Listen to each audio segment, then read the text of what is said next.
Steal my 7-figure sales audit I use to help founders unlock hidden 5-figure sums from their sales process in under 30 days.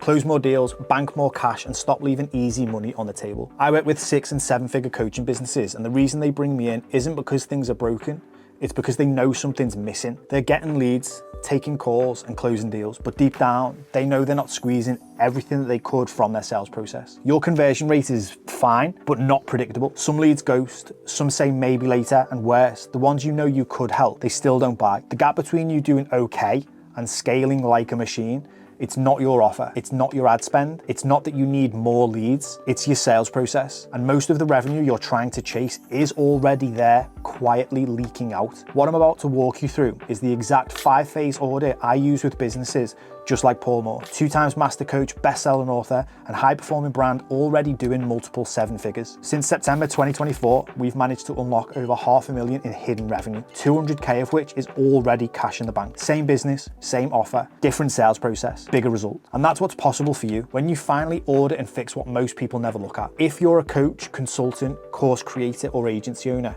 and you've had those big months but can't seem to repeat them reliably, then this training is for you. In the next few minutes, I'm going to walk you through how to expose the breakdowns silently choking your conversions, how to seal the cracks draining your momentum and confidence, and how to turn missed opportunities into banked revenue using the assets you already have. These are the 5 phases of what I call the sales efficiency engine. Most businesses I work with have some of these phases already dialed in, but it's the ones you're ignoring, the 1 or 2 blind spots that are costing you tens of thousands every single month. Let me walk you through them. We've got sales DNA, demand matrix, patience plays, the HR department, and then close and multiply. Let's break them all down, and you listen to see if there are areas here that you know you need to start dialing in, unless you hate more money and more impact. So phase 1, sales DNA, the foundation. Fix what's invisible but critical. These are your selling behaviors, your customer buying behaviors, things like whether they pay in full, use payment plans, and the common objections that go alongside of it. The lifetime value, the close rate, the lead to call, the churn, and the pricing strategy. Value is perception. This is the boring stuff that no one likes to even think about. It's for the nerds and for the number dorks. But unfortunately for us, in order to scale properly, we kind of need to know all of this. It's what helped us take Neil Shoney Mac's sales team from closing at 23% in January to over 50% currently, with one of their closers going from an 18% close rate to averaging 50 plus. And that's on a 5 to 10K offer that goes out to cold traffic. This combined with phase 4 that you'll hear a little bit more about later on. The phase 2 is the demand matrix, building magnetic demand before the pitch is even made. So what's your offer proposition? What is the promise? And what is the buying ladder? What have you got available for your prospects to purchase? The value lead, what are you giving away? How much goodwill are you depositing in the bank? And what case studies and how much visibility do you have? What proof do you show people and your audience? Take Rachel, a client running cheerleading clubs and a mentorship. She was making about 4K a month, but her offer stack was confusing and undervalued. We simplified her proposition, cleaned up her pricing, and created an easy to understand buying journey. The result? She doubled her monthly revenue and she banked an extra £23,500 in extra cash in just a few months. Tiny tweaks, but massive leverage. Now, if we look into phase 3, this is called patience plays, market-based conversions, the compounding power of small trust jumps. These are things like free trainings, micro offers, long form nurture. This could be in the sense of podcast or emails, low barrier buy-ins, and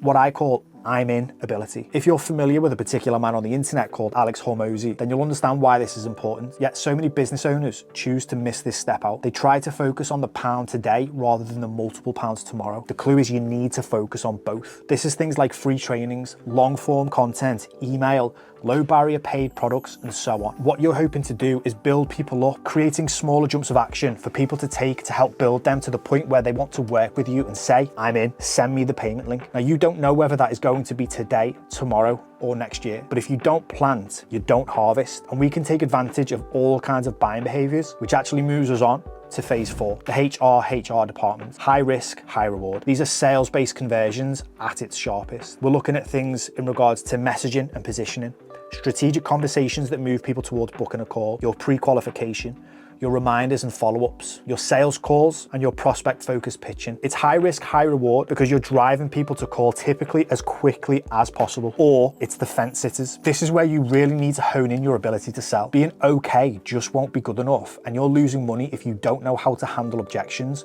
or even earlier than that, if your strategic conversations are dying in the depths of your DMs. If you aren't booking enough calls, you aren't closing enough deals, you aren't banking enough cash. That's a recipe for a cash famine. We were able to take Chris and Josh of Unrivaled from a casual 25 grand a month recurring to their first 50k cash collected.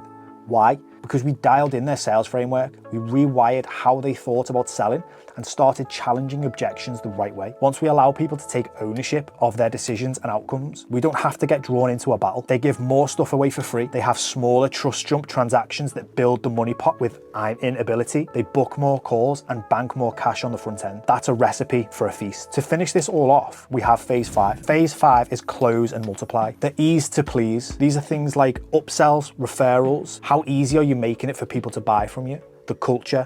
What are clients actually saying about you? The experiences. People want connection. What else are you providing for your clients within your business? And then growth tax, reinvesting back into what's actually working within your business. If people love your product or service, it will be easier to get referrals. That's obvious, but how easy do you actually make it for them to refer? We all know the saying that the easiest people to sell to are the people who've already paid you before, but how easy do you make it to buy from you again? Daniel Priestley recently made content around how some of the biggest companies in the world are now giving everything away for free, but charging for the experiences or gamifying their education. So do you have meetups, in-person events, masterminds? The more you keep yourself hidden away behind the laptop, the more you're killing the connection with clients and the culture that will help build the brand. These 5 phases are built to help founders like you unlock 5-figure jumps in revenue, not by working harder, but by selling smarter. So the question is, would you be against making your sales process more efficient, more consistent, and more profitable? Because if not, there's a link below this video. Book a call. Let's run the sales efficiency engine on your business. And let's find the revenue that's already sitting there waiting to be collected. You've already done the hard work. Now it's time to make your business pay you what it's worth.